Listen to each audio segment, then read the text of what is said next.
Wayne Greenhaw began his writing career as a teenager in Tuscaloosa. Although he is no longer with us, he is remembered for his passionate storytelling on a variety of topics. From a newspaper man during the Civil Rights era, to writing novels, a screenplay about country music, the Lieutenant Calley in the military, and certainly politics, all of these interests, and just renowned writer, and the kind of guy that everybody wanted to spend time with. Wayne was fairly famous as being one of the great success stories of the writing teacher Hudson Strode here at the University of Alabama. Strode taught a lot of important people who became important writers. But Wayne had gone to Mexico, to the Institute at San Miguel de Allende, before he ever came to the university at all. I always marveled at Wayne leaving Tuscaloosa when he was 18 years old, out of high school, catching the train station down on Greensboro Avenue and going to Mexico alone because he wanted to go to the Institute de Allende, where at that time there was a great writing school.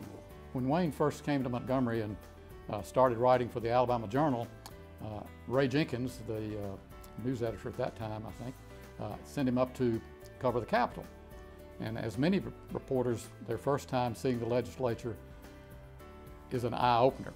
Well, Wayne said, this is a circus, and he went back and basically wrote a piece that said, it's a circus. And that was one of the better pieces that Ray Jenkins had gotten from anybody. He took a year off in there and went to Harvard, to Cambridge, Boston, for the Nieman program. He was a Nieman Fellow, which is a great honor to be selected, a tremendous honor.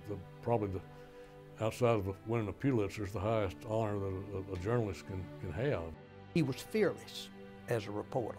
In the book, his last book, Fighting the Devil in Dixie, the story in there where he had literally had to run from the Ku Klux Klan was, I've talked to him at breakfast, he said, I was scared to death.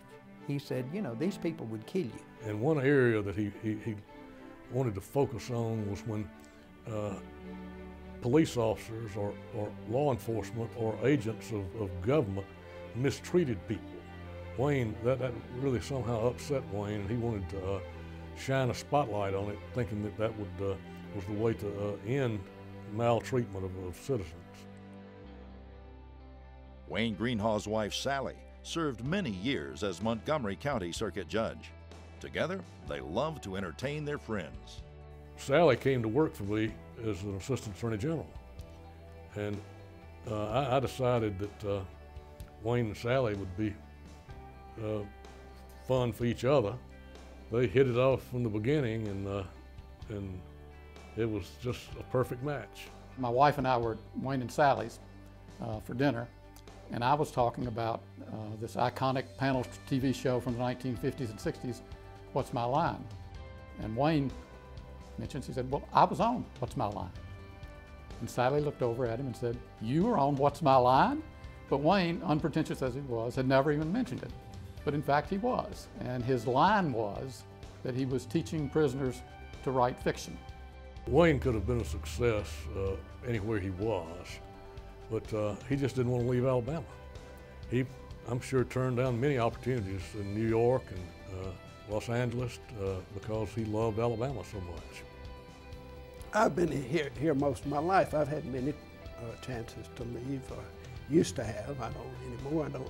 I don't care about leaving anymore. I mean, other than leaving for a couple of weeks. But I mean, this is home, and I made it that, and I think it's worthwhile to do that to a place, to make it your home, and feel it inside and out, you know. During his days at Alabama Magazine with Jimmy Sanford, Jimmy and Wayne were in New York one time, and they were at P.J. Clark's, which is a place that Wayne liked a lot.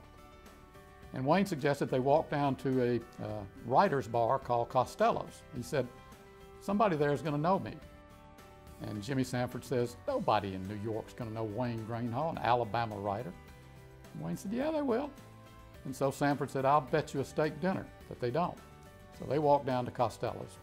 And sure enough, as soon as they walk in the door, somebody yells, hey, Greenhaw. Those of us who had an opportunity to spend time with Wayne and be his friend smile when we think about him. We're immediately reminded of a wonderful experience or story about him. We have Wayne and his writings and his work and his thoughts through the years to carry us through, but we sure do miss him. He was a lot of fun and a great, great contributor to the state of Alabama.